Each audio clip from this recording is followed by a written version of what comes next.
Erev Tov, donc, Lekoulam, Boker Tov pour moi-même, et chacun là où il se trouve en fonction de son horaire. Donc voilà, on est Erev Parashat Beshalach. On est à la veille de Parashat Beshalach.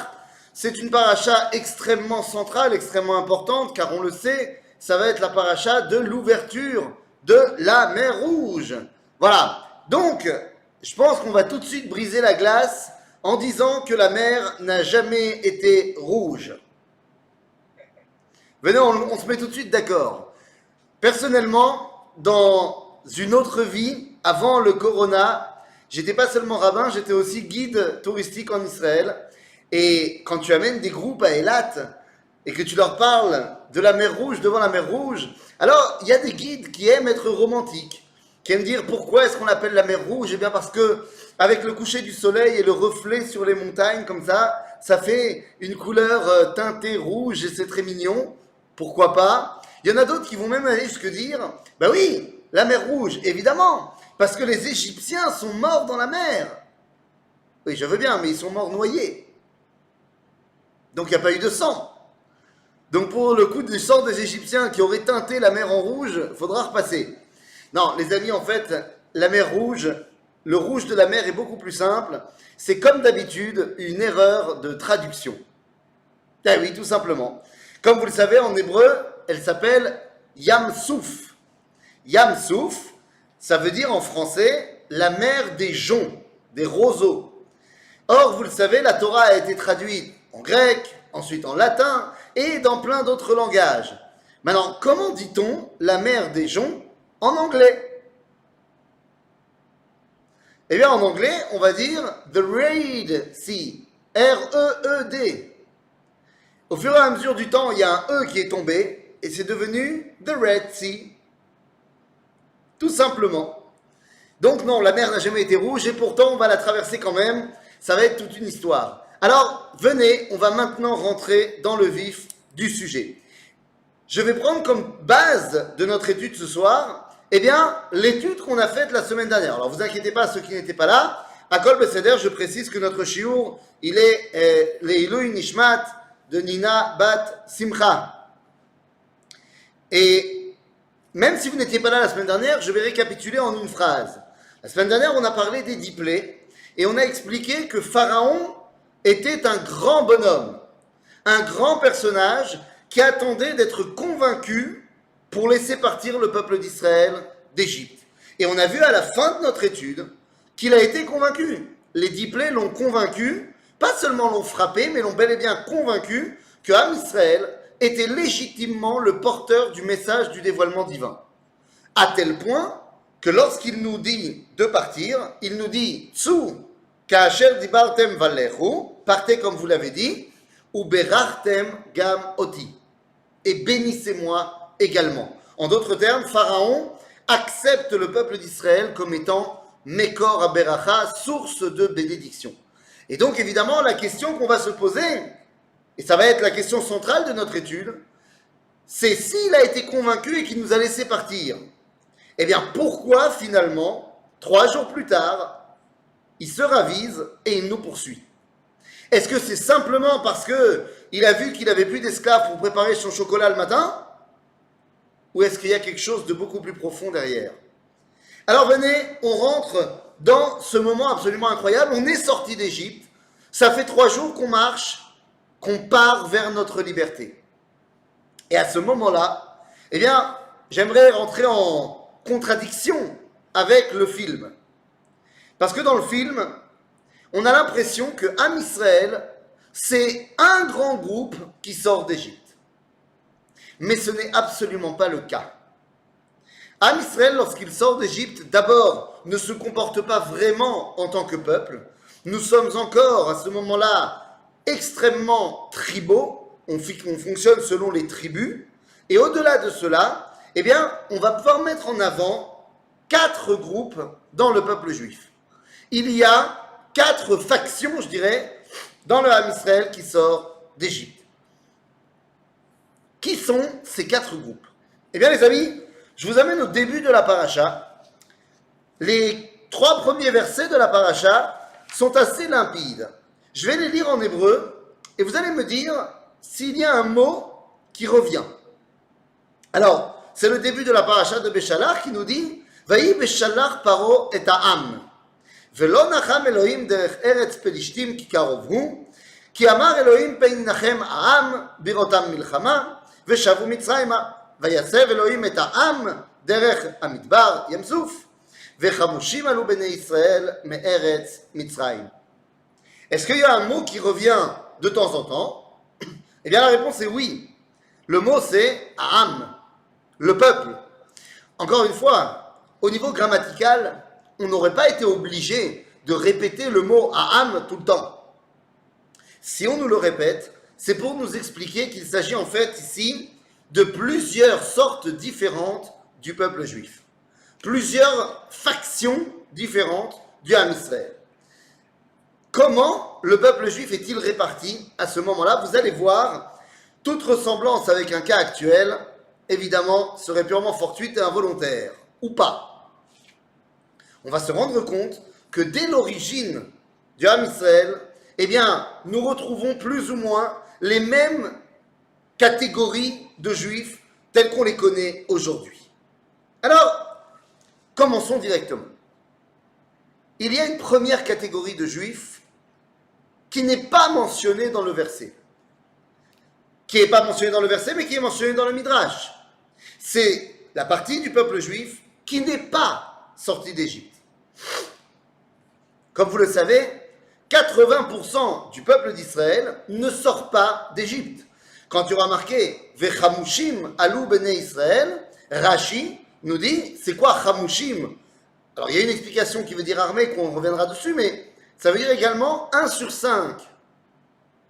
En d'autres termes, seulement 20% sont sortis d'Égypte. Les 80 autres pourcents sont restés en Égypte. Pourquoi? Eh bien, parce qu'ils ont kiffé. Parce qu'ils étaient très bien en Égypte. Et là, tout de suite, on doit se poser la question. 2 secondes.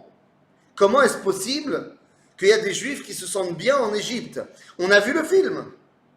Dans le film, tout le monde souffre de l'esclavage.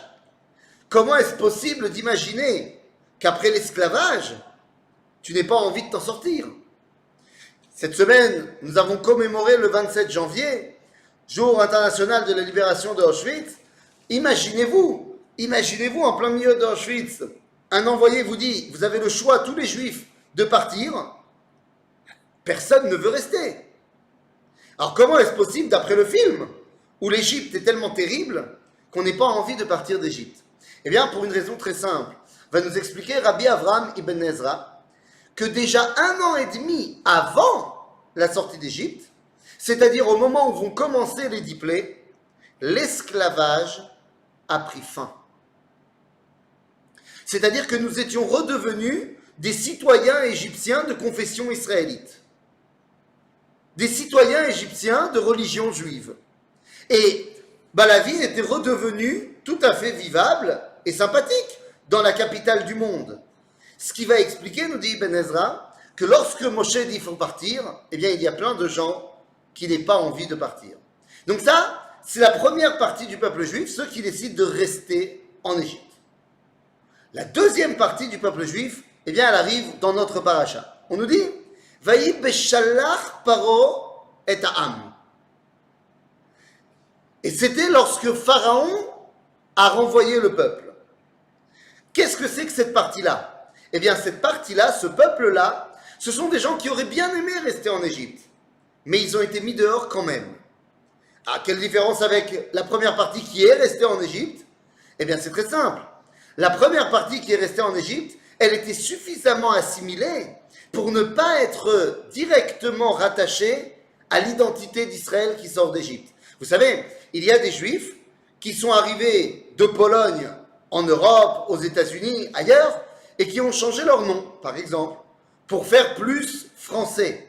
Par exemple, ma famille. Ma famille, lorsqu'on est arrivé de Pologne, enfin, moi j'étais pas là, mais lorsqu'ils sont arrivés de Pologne, eh bien, ils ont changé le nom qui était à la base Fish and Zone. Fish and Zone, ça veut dire poisson et fils. J'ai dû avoir des ancêtres pêcheurs ou marchands de poissons. Et donc de Fish and Zone, c'est devenu Fison. Ça passe. Ça passe, ça fait plus français. On en connaît plein des gens qui ont changé leur nom, qui ont francisé leur nom, américanisé leur nom. Il n'y a qu'à lire le dernier Lucky Luke qui est sorti sur l'épisode de la Terre Promise, lorsqu'on voit une famille d'Europe de l'Est qui arrive aux États-Unis et qui est accueillie par Lucky Luke. Eh bien, il faut voir comment le cow-boy, qui est en fait le cousin des gens qui arrivent, a complètement changé son nom et est devenu un vrai cow-boy à l'américaine. Donc on connaît ça dans toutes nos familles. Maintenant, il y a des gens qui habitent en Égypte, mais qui continuent à s'appeler Cohen, ou qui continuent à s'appeler Ben Soussan, ou Shmulevitch.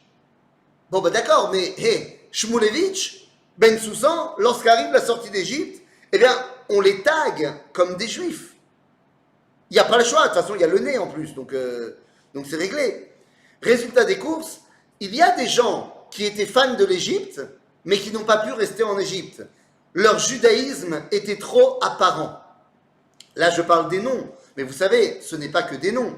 Il y a des gens, on peut voir très bien qu'ils sont juifs, lorsqu'en été, ils ouvrent les 3 premiers boutons et font sortir le gros Magen David ou le gros Chai. Bon, bah là, on a compris qu'ils étaient juifs. Mais vous savez, ça marche aussi avec quelqu'un qui est habillé avec un costume, une cravate, un chapeau, une grande barbe, des paillettes, des tzitzit. Ça montre aussi qu'il est juif.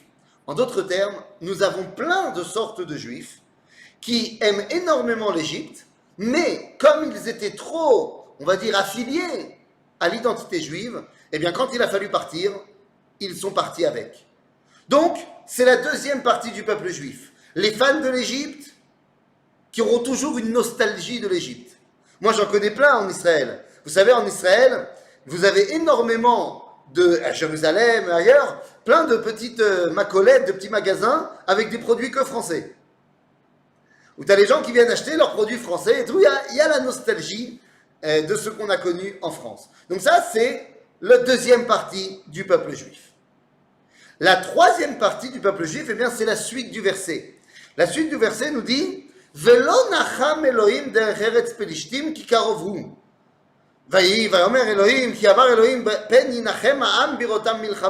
c'est-à-dire, Dieu ne nous a pas fait passer par le chemin le plus court. Le chemin le plus court quand on sort d'Égypte pour arriver en Israël, eh bien, c'est de prendre la bande de Gaza et de monter directement à Tel Aviv.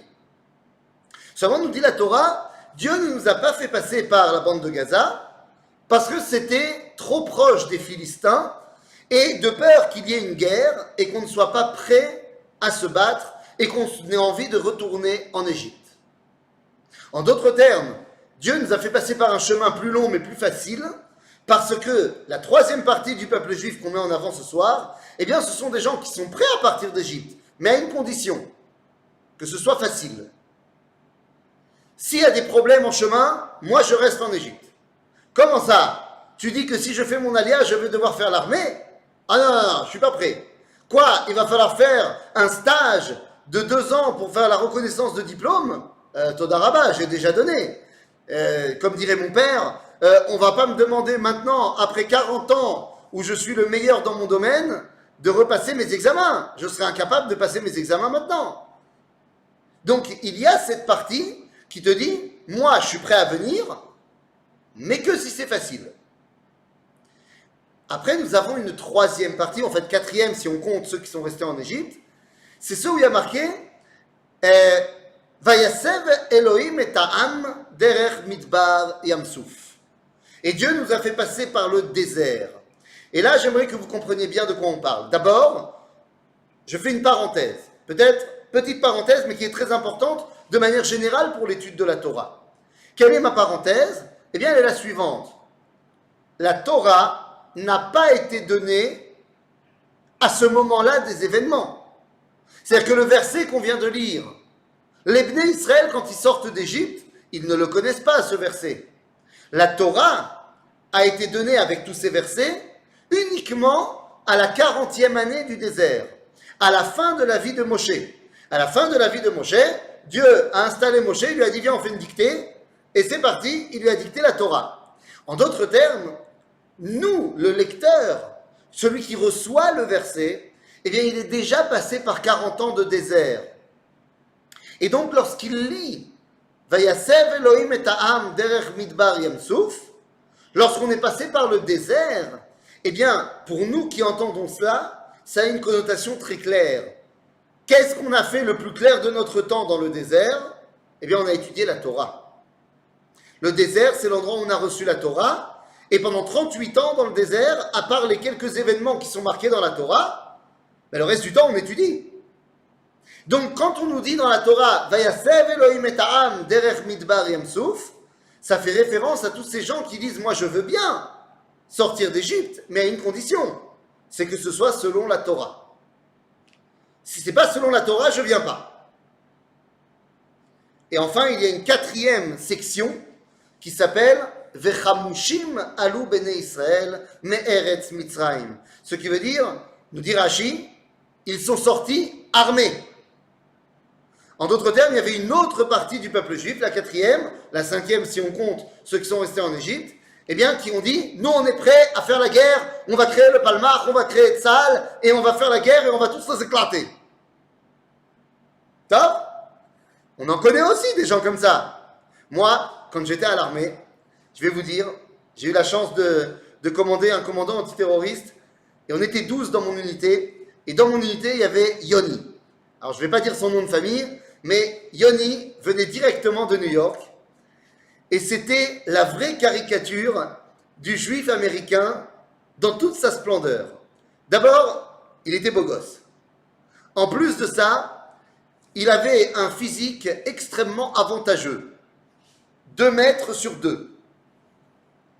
Le machin, le truc. Évidemment, avec son physique, eh bien, c'est lui qui portait les armes les plus lourdes. Qu'à cela ne tienne, il était tellement content, pour lui, il était la réincarnation de John Rambo. À chaque fois qu'on partait en opération, il se mettait un bandeau là, et il était fantastique. Il était fantastique, et donc c'était vraiment le mec, il a dit « Anachnu nikanef bahem ». C'était génial, c'était génial. Bon, entre parenthèses, voilà, pour la parenthèse, à cause de lui, j'ai fait 1 semaine de prison militaire, mais ça, c'est pour une autre histoire. Il a eu une altercation un jour dans une base avec un soldat bédouin, et Yoni était extrêmement motivé, son hébreu était moins fluide.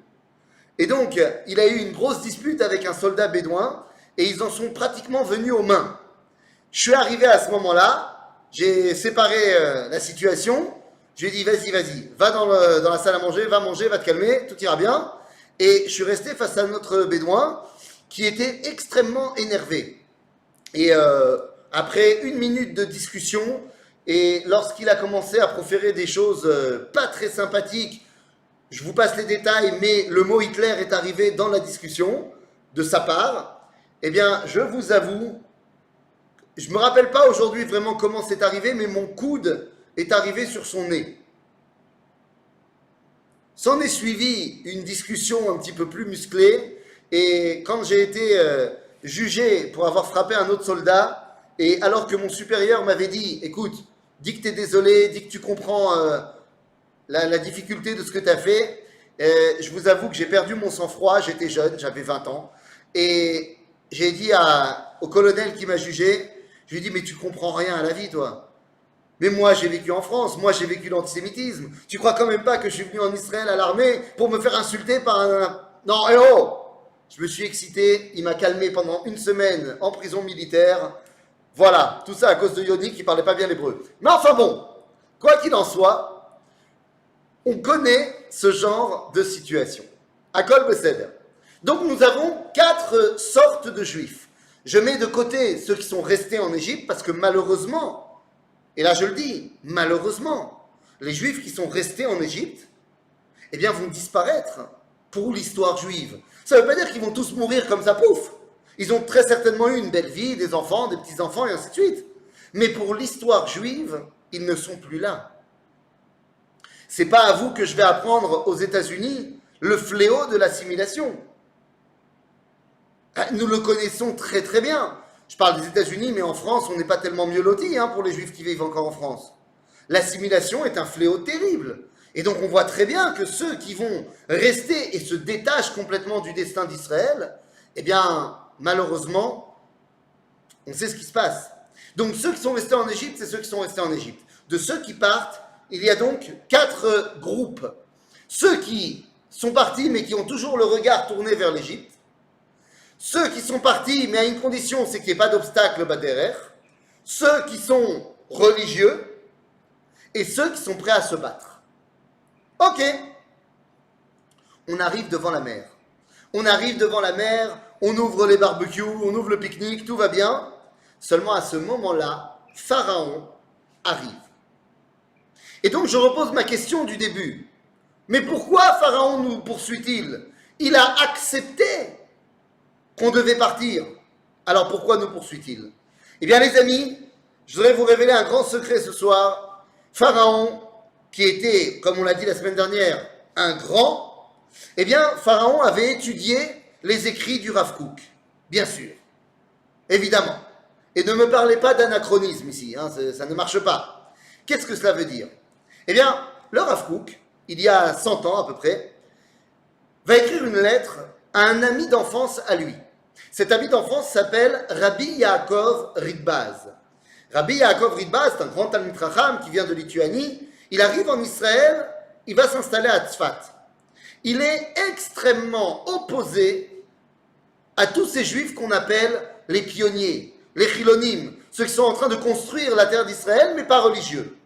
Mais alors Rabbi Yaakov Ridbaz est un grand Talmid Chacham, il écrit un commentaire qui s'appelle Maré Panim sur le Talmud de Jérusalem, donc c'est un grand monsieur. Mais pour lui, les juifs qui ont rejeté la Torah sont à rejeter bichlal, sont à rejeter complètement. Il va même jusqu'à dire que lorsqu'on fait la tfila de Birkat Aminim dans la Shmoneh Esrei, où on dit Dieu efface-les, dégage-les, eh bien il pense qu'il faut inclure dedans les juifs non religieux. Le Rav Kook va lui écrire une lettre. Alors, Harry, je pense que tu seras d'accord avec moi, le Rav Kook n'était pas tunisien. Et pourtant, on est d'accord, et pourtant, sa lettre la plus importante, c'est la lettre 555. Comme quoi, la Torah est une. C'est tout, il n'y a rien à dire. En tout cas, dans la lettre 555, le Rav Kook va répondre à Rabbi Yaakov Ridbaz et va lui expliquer 2-3 choses. Parmi les choses qui nous intéressent, et c'est ce qu'on va voir ce soir, et c'est ce que Pharaon a très bien compris. Le Rav Kook nous dit, sache qu'il y a au sein du peuple juif 2 kedushot différentes. Il y a 2 dimensions de sainteté différentes dans le peuple d'Israël. La première s'appelle Ségoula. Mazé Ségoula. La Ségoula, c'est une Kedusha intrinsèque, propre à toi. Tu n'as rien fait pour ça, mais tu es le fils de Abraham, Yitzhak, Yaakov, Sarah, Rivka, Rachel, Léa. Boum, t'es kadosh. Lama kacha. C'est-à-dire que, en d'autres termes, la Ségoula, c'est quelque chose qui est relié au plus profond de ton identité. La deuxième Kedusha, la deuxième dimension de sainteté, c'est ce qu'on appelle Bechira, le choix. Nous dit le Rav Kook, cette Kedusha dépend de tes actions, de ton Limud Torah, de tes Maasim Tovim, de tes mitzvot. Ça, ce sont les 2 dimensions. Nous dit le Rav Kook, Aval, Baolam Hazeh, eh bien, Dieu a prêté un serment avec le monde. C'est que, même s'il est évident que la Kedusha de la Ségoula, celle qui est propre, intrinsèque, profonde, est beaucoup plus grande que celle de la Bechira, eh bien, elle ne se dévoilera que par l'intermédiaire du choix. Si je devais résumer, nous dit le Rav Kook, tu as 2 Kedushot, une intérieure et une qui se voit à l'extérieur. Celle intérieure, elle est toujours là, mais elle ne se dévoile que lorsque tu mets en pratique la deuxième extérieure.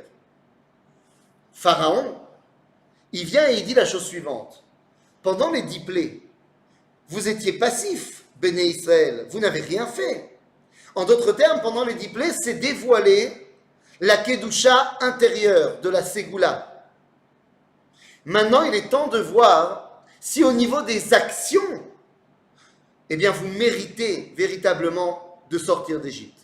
Est-ce qu'au niveau de votre comportement, de vos choix, vous méritez bel et bien d'être ceux qui dévoilent Akadosh Baruch Hu dans le monde? En d'autres termes, nous avons la question du choix. La question pas seulement de l'identité profonde, mais de comment on la traduit au quotidien. C'est une question fondamentale. Et cette question va être extrêmement pesante pour le peuple d'Israël à ce moment-là. Alors, je continue dans la paracha. Pharaon donc arrive devant nous. Ça y est, on est arrivé devant la mer. Au début, on était bien, on a fait un barbecue. Mais là, quand 7 jours plus tard, Pharaon est arrivé également avec 600 chars. Attendez, 2 secondes. On nous dit que Pharaon arrive avec 600 chars. Sur un char d'assaut égyptien, il y a 2 hommes. Un qui conduit et un qui tire des flèches. Très bien. Ça fait 1200 personnes. J'imagine qu'il y avait au moins le triple de fantassins, de soldats à pied. Disons que Pharaon est à la tête d'une armée de 5000 hommes. 10 000 hommes. Combien on est, nous? Nous, on est 600 000 hommes âgés de plus de 20 ans. De quoi a-t-on peur? Car effectivement, on a peur. Je reprends les versets de la paracha. Ceux qui ont un choumage pour regarder, c'est le verset numéro 8 dans le chapitre 14. On nous dit Vayechazek Hashem et lev Paro. Dieu a endurci le cœur de Pharaon. Velo nacham Elohim derech Ezra. Vayirdof acharei bnei Israël ou bnei Israël yotzim beyad Rama. Vayirdefu Mitzrayim acharehem vayasigu otam chonim al hayam. Donc Pharaon est arrivé. Nous sommes devant la mer. Pharaon est juste derrière. Kol sus rechev Paro parasha vechelo al pi achirot lifne Baal Tsefon. Donc là, il y a toute une dimension de pyrotechnique qui est mise en place. Il y avait encore une statue d'une divinité égyptienne qui était toujours en place pour faire peur. Nounou, d'Azma, ou Paro écrive. Il y a marqué ou Paro écrive. Ce qui veut dire en bon hébreu, Pharaon s'est rapproché, certes, mais ça a une connotation également de Léakriv Korban, une dimension spirituelle. Mais qu'est-ce que ça veut dire? Vaïsou bnei Israël et enehem, veine Mitzrayim nosea acharehem, vaïreu meod, vaïtsaku bnei Israël el Hashem. On nous dit ici que les bnei Israël ont levé les yeux vers le ciel. La set enaim dans le Tanakh, ça veut dire lever les yeux vers le ciel. Et ils ont vu l'Égypte. Pas les Égyptiens les poursuivre, mais l'Égypte derrière eux. Qu'est-ce que cela veut dire? Eh bien les amis, le Midrash et le Talmud de Jérusalem rentrent dans l'histoire et nous racontent ce qui s'est passé. On nous dit là-bas qu'à ce moment-là, les Béné Israël ont eu très peur, mais pas des 5000 hommes de Pharaon. Ils ont vu l'ange représentant l'Égypte, Sar Mitzrayim, qu'on appellera dans le langage de la Kabbalah Mitzrayim Saba, le grand-père de l'Égypte. Vous savez, c'est quoi le grand-père de l'Égypte? Chaque identité nationale a une force spirituelle qui la représente là-haut. Il y en a un qui s'appelle l'oncle Sam. Je ne sais pas si vous connaissez. Alors, c'est une dimension spirituelle. Il y a également Sam Mitzrayim Saba. Donc, les Bnei Israël ont vu le représentant spirituel de l'Égypte rentrer dans le trône, dans le palais de Dieu, dans la salle du trône céleste, et notre Mitzrayim Saba vient avec un argument. Il vient, il dit Dieu, Ribono Shel Olam, j'ai une question. Je comprends que les Béné Israël ont une identité profonde très forte, mais moi je demande au niveau Tachles, au niveau de la réalisation, Alalou, nous, les Égyptiens, certes, on est Ovdei Avodah Zara, on est idolâtres. Aval Alalou, mais ceux-là, les Bnei Israël, ils sont aussi Ovdei Avodah Zara. Et oui, à l'époque où on sort d'Égypte, nous sommes complètement dans les 49e degrés d'impureté, et si on en croit ce qui est marqué dans le livre de Yecheskel, au chapitre 20, eh bien, nous sommes complètement idolâtres, la méadrine. Glat kosher avodazara. Nous sommes complètement dans l'idolâtrie. Donc, l'ange de l'Égypte vient et dit, au niveau des actions de ce que le Rav Kook appelle Koach HaBechira, il n'y a pas de raison. Il n'y a pas de raison que eux soient mis en avant par rapport à eux. On est au même niveau. Comment est-ce qu'on va répondre à ça? Parce que c'est vrai. À ce moment-là, qu'est-ce qui se passe dans le camp des Bnei Israël? Je ne sais pas si vous connaissez un peu les Juifs, mais moi je les connais un petit peu. Et je vois que lorsqu'il y a des problèmes, qu'est-ce qu'on est capable de faire? On est les pros là-dedans. Quand il y a des problèmes, d'abord, après ça s'arrange, mais d'abord, on se dispute. D'abord, prends le premier grand repas de famille, Bezrat Hashem, Pesach, cette année, pour ceux qui vont sortir complètement, Inch'Allah, comme on dit, qui vont sortir du Corona, et ça sera derrière nous, grâce à nos amis Moderna, Pfizer et autres, eh bien, imaginez-vous la première fois où on va pouvoir se retrouver dans un grand repas de famille. Sans masque, sans distanciation, avec les mains dans la damroute, et les câlins, et les bisous, et tout ce que tu veux. Je peux t'assurer qu'au début du repas de famille, on va se disputer. D'abord. C'est sûr. On va trouver sur quoi se disputer, t'en fais pas. Après, à collier Besséder et tout ça, mais au début, on se dispute. C'est ça, les Juifs. On est devant la mer, il y a Pharaon derrière. Qu'est-ce qu'on fait? Ben, on se dispute.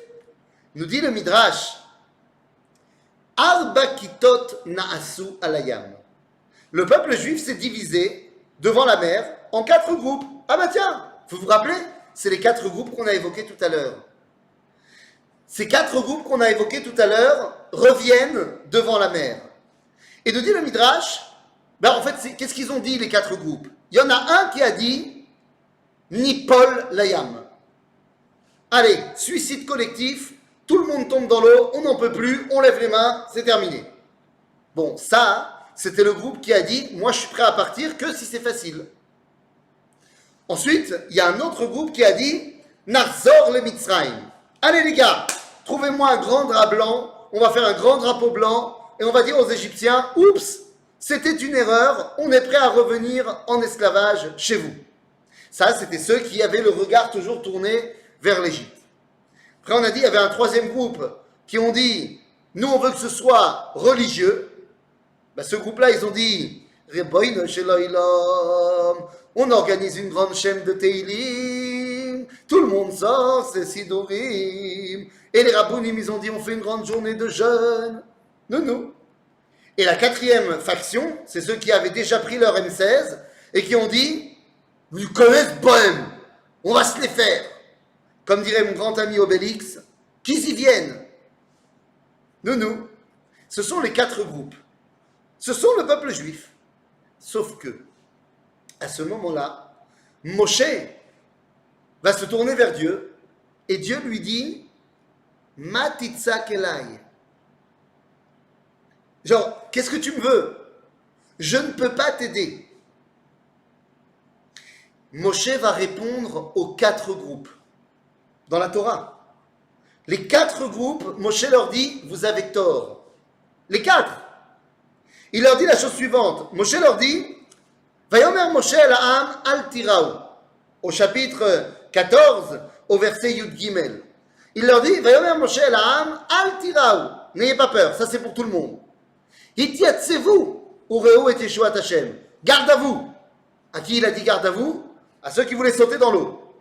À ceux qui voulaient sauter dans l'eau, il leur a dit personne ne saute. Non, toi non plus. Non, toi là-bas, je te vois.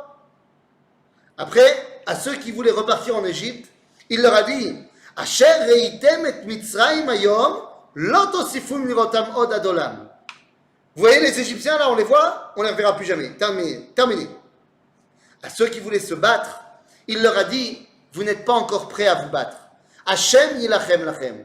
Dieu se battra pour vous, vous n'êtes pas encore prêts. Et à ceux qui voulaient prier, il leur a dit Ve'atem Tacharishun. Chut. C'est pas le moment. C'est pas le moment de nous faire des grandes Tehillim là. Alors qu'est-ce qu'il faut faire? Qu'est-ce qu'il faut faire?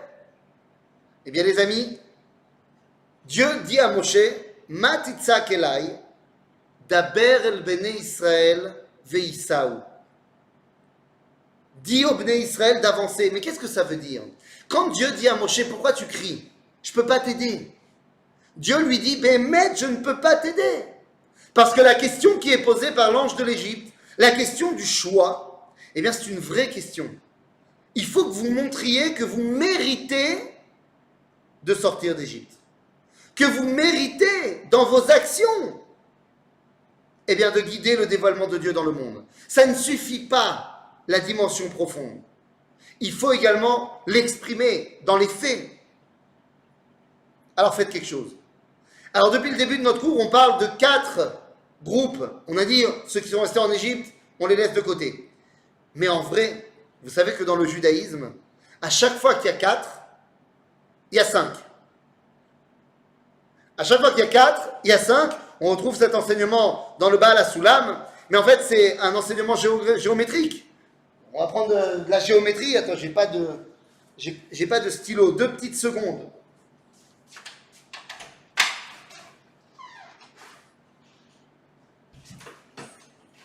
Voilà. Regardez. C'est une démonstration géométrique très simple. Lorsqu'on prend dans une feuille de papier 4 points. Allez, je vous montre. Lorsqu'on prend 4 points dans une feuille de papier et qu'on essaye de relier les 4 points autant que possible, eh bien, nous avons évidemment le rectangle qui est mis en place, bien sûr, vous pouvez le voir ici, mais nous pouvons également relier les diagonales. Résultat des courses, eh bien, nous ayant relié les diagonales, nous dévoilons un 5e point qui était là. Il fallait juste savoir le regarder. En d'autres termes, eh bien, à chaque fois dans le judaïsme qu'on va parler de 4, en fait, on va parler de 5. Dans la Haggadah de Pessah, c'est plein. À chaque fois, il y a plein de 4. Mais tous les 4 de la Haggadah, ils sont 5. Les 4 enfants, il y a le 5e qui est malheureusement pas à la table du Seder. Il y a les 4 coupes de vin, il y a le 5e verre de Eliyahu Hanavi, il y a les 4 termes de délivrance, il y a le 5e qui dit je vous ramènerai en terre d'Israël, et ainsi de suite. Donc à chaque fois qu'il y a 4, il y a 5. Donc nous on a mis en avant 4 groupes dans le peuple juif, il y en a un 5e. Qui est ce 5e groupe? Eh bien, dans le verset, on a lu, j'ai été très rapide, je le redis, il y a marqué « Ou béné Israël yotzim beyad Rama ». Onkelos va traduire Yad Rama en disant Resh Galei, la tête découverte. En d'autres termes, Rashi nous dira Mazé Yad Rama, c'est fier et fort de son identité, je pars la tête haute. Nous dira le Midrash Beyad Rama, c'est un homme.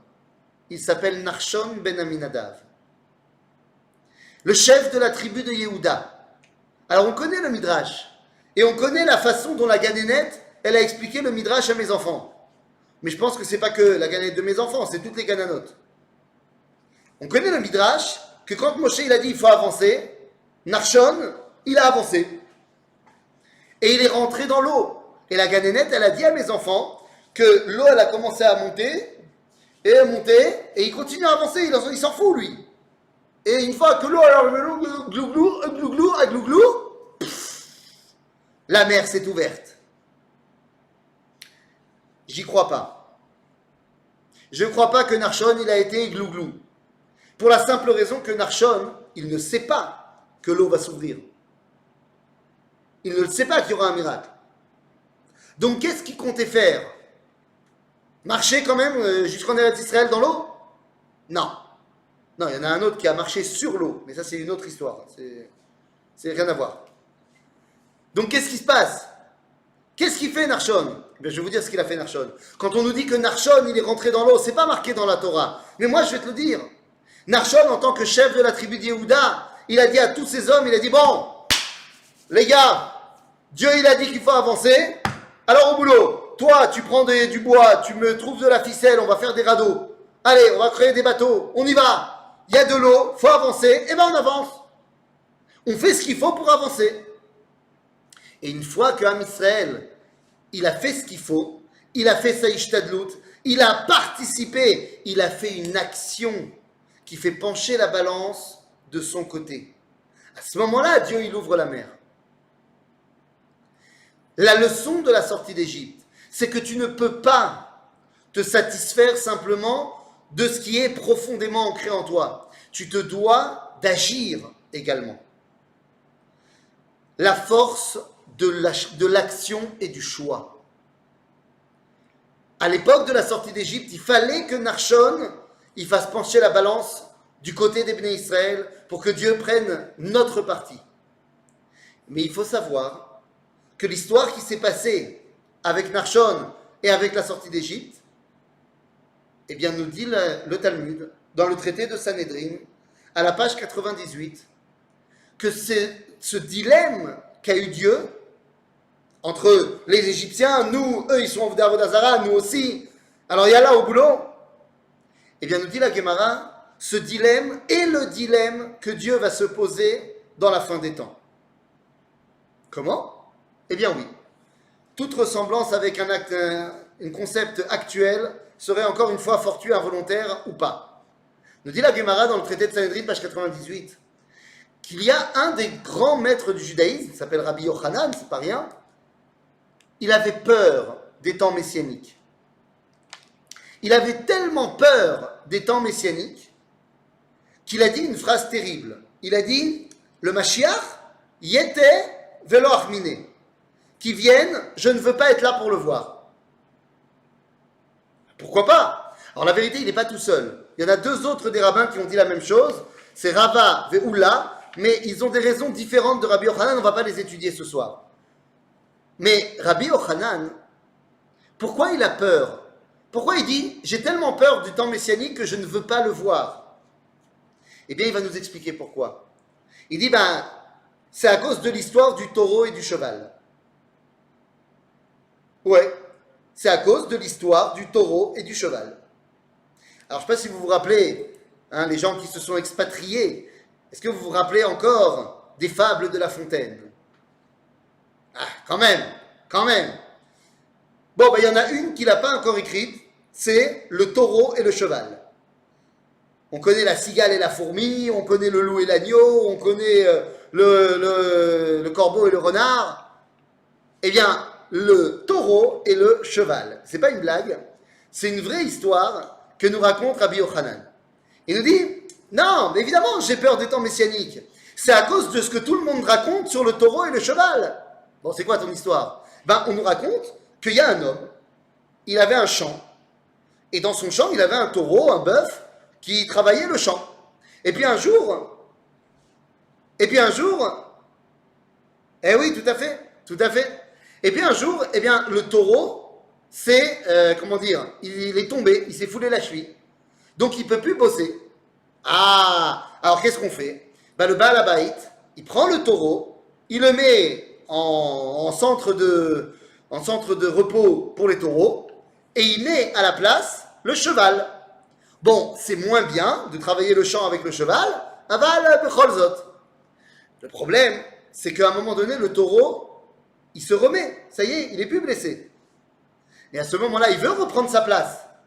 Aval caché les Baal Habayit, très très dur pour le patron de sortir le cheval du champ parce qu'il a commencé à s'y habituer et il pense que c'est chez lui. Ça, c'est ce que Rabbi Yochanan nous raconte dans la Gemara. Rashi nous explique la Gemara au cas où on n'aurait pas compris. Le Baal Habayit, c'est Akadosh Baruch Hu. Le champ, c'est la terre d'Israël. Le taureau, c'est Am Israël. Yosef est comparé au taureau dans les brachot de Yaakov. Il dit à un moment donné, Am Israël, il est tranquille, il est en terre d'Israël, il est content. Et puis il tombe. Vous savez quoi il tombe? Mipnei chataenu galinu me'artzenu. À cause de nos fautes, eh bien on a été exilés. On dira ça dans tous les tfilotes de Shabbat. En d'autres termes, on tombe, on ne peut plus être dans le champ, Dieu nous sort du champ. Mais il ne veut pas laisser la terre d'Israël toute seule. Donc il met dedans le cheval. Nous dit Rashi, ou Mota Olam. Sauf qu'une fois que Israël fait Teshuvah et veut revenir à la maison, comme c'est le cas depuis une centaine d'années, un peu plus même, 150 ans, c'est dur pour le Baal Habayit de sortir le cheval du champ, parce qu'il pense qu'il est chez lui. Attends, ça fait tellement longtemps qu'on est là. C'est chez moi. À ce moment-là, nous dit Rabbi Yochanan, Akadosh Baruch Hu, il va dire, comme devant la mer, Alalu ma'aseh yadai, ve'alalu ma'aseh yadai. Ceux-là sont mes créatures, ceux-là aussi sont mes créatures. Pourquoi est-ce que je choisirais vous plutôt que eux? Et il nous redit encore une fois, Daber el bene Israël ve'Isaou. Nous sommes la génération de la Géoula. C'est nous la génération de la Géoula. Pendant 2000 ans, nos parents, grands-parents et ancêtres ont rêvé d'être à notre place. Que ce soit ceux qui habitent déjà à Jérusalem, mais même ceux qui n'habitent pas à Jérusalem. Le monde entier comprend qu'aujourd'hui, il se passe un truc dans le peuple juif. Et tout le peuple juif, qu'il habite à New York, à Paris ou à Jérusalem, comprend qu'il se passe un truc là maintenant. Nous ne sommes absolument pas la même dimension de peuple juif qu'on était il y a 100 ans. J'ai fait une intervention, si vous voulez, je vous l'enverrai pour le 27 janvier, sur la Shoah. J'ai expliqué les différentes formes de résistance, non, de liberté morale qu'on avait pendant la Shoah. Pendant le moment de l'esclavage de la Shoah, comment on arrivait à être toujours libre? Quelles étaient les différentes actions qui ont été mises en place pour garder notre liberté, qu'elles soient au niveau éducatrice, au niveau spirituel, machin. Mais vous comprenez, quand j'ai terminé mon intervention, ma grand-mère m'a téléphoné et elle m'a dit, mais tu te rends compte que moi, j'ai vécu la Shoah, j'ai vécu le peuple juif dans sa plus basse condition, que mon autre grand-mère qui est décédée, elle est passée à Auschwitz. Ma grand-mère qui est encore en vie, elle a vécu la Shoah, mais en fuyant les nazis. Mon autre grand-mère, elle était à Auschwitz. Elle dit, mais tu te rends compte qu'aujourd'hui, ta fille, elle est née à Jérusalem? On n'arrive pas à comprendre. Nous sommes en train de vivre un moment extraordinaire. Extraordinaire. Et donc, Akadosh Baruch Hu nous dit, mais moi, je ne peux rien faire, les gars. Moi, je vous ai amené jusque-là. À vous, comme à l'époque de la sortie d'Égypte, de faire des actions pour faire avancer le processus de la Géoula. La paracha de Béchalach vient nous dire que si dans la paracha de Bo et dans Vaïra, c'est Dieu qui a fait tout le boulot. Une fois que Dieu il a fini sa partie du boulot, il nous demande à nous, Am Israël, d'agir. Et ça, c'est possible uniquement parce que Dieu, et je me permets de parler à sa place, nous fait confiance. Ce n'est pas une plaisanterie. Dieu nous fait confiance. C'est ce qu'on dit tous les matins.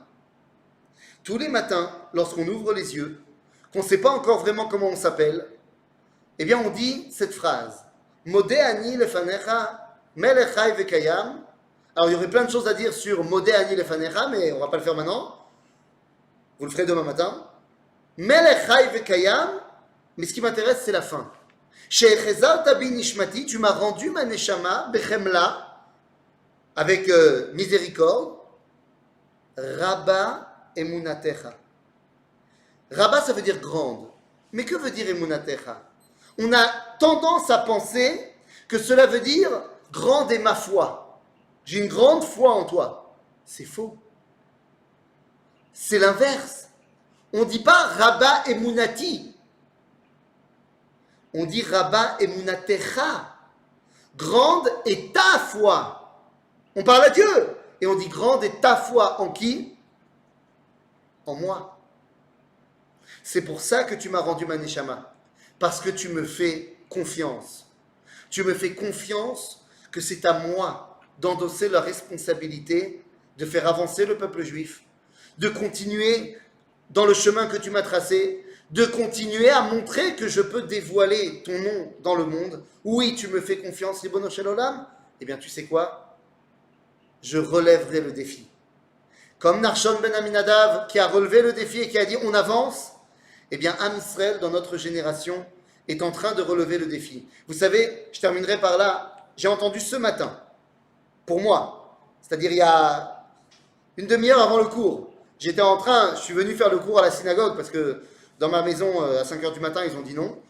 Donc, je suis venu à la synagogue et j'ai balayé un petit peu la synagogue avant de commencer le cours, parce que hier, mes enfants, ils sont venus jouer dans la synagogue, machin, bon, je te raconte pas. Bekitsour, j'ai balayé un peu et je me suis mis un petit truc dans les écouteurs et j'ai entendu quelque chose d'incroyable. Si ça, c'est pas la Géoula, je sais pas ce que c'est. Vous savez, aux États-Unis, vous avez la chance d'avoir des médias qui sont, bon, il y en a qui sont pas très pro-israéliens, mais vous avez aussi des médias qui sont sympas avec Israël. En France, les médias, ils sont pas tellement fans d'Israël en général. Et pourtant, hier, j'entends sur CNews, un grand média français, qui sont en train de féliciter Israël pour sa gestion de la crise et les vaccins et tout ce que tu veux, et ils sont tous en train de dire du bien d'Israël. J'ai dit, mais c'est incroyable que les médias français ils sont en train de dire du bien d'Israël. C'est la Géoula, c'est pas possible. On n'a jamais entendu ça. Et effectivement, Am Israël, nous sommes en train, qu'on soit, je le répète, qu'on soit à Jérusalem ou ailleurs, nous sommes en train de réaliser ce que Narshon a lui-même réalisé, à savoir, on avance. On avance, on avance, on avance, on agit pour dévoiler la Kedusha intérieure par l'intermédiaire de nos actions. C'est ça, Shirat Hayam. En n'oubliant pas qu'avec l'aide de Be'ezrat Hashem, comme disent les Français, eh bien, on puisse très rapidement réaliser également les derniers versets de la Shira, les derniers versets de cette fameuse chanson qu'on va dire après la Kriyat Yam Souf, qui dit Teviemo vetitaemo, c'est-à-dire amène-nous et plante-nous, Teviemo vetitaemo behar nachalatecha, dans la montagne de ton héritage, Machon veshivtecha pa'alta Adonai, Mikdash Adonai, konenu yadecha, qu'on puisse ensemble reconstruire le Beth Amikdash, et à ce moment-là, on pourra dire Adonai Yimloch Leolam Vaed. Shabbat Shalom. Merci d'avoir visionné cette vidéo. Je vous invite à vous abonner à notre chaîne InMode pour plus de replays, de conférences, de cours, d'interviews. Cliquez sur le bouton juste ici et vous êtes abonné à l'InMode. À très bientôt.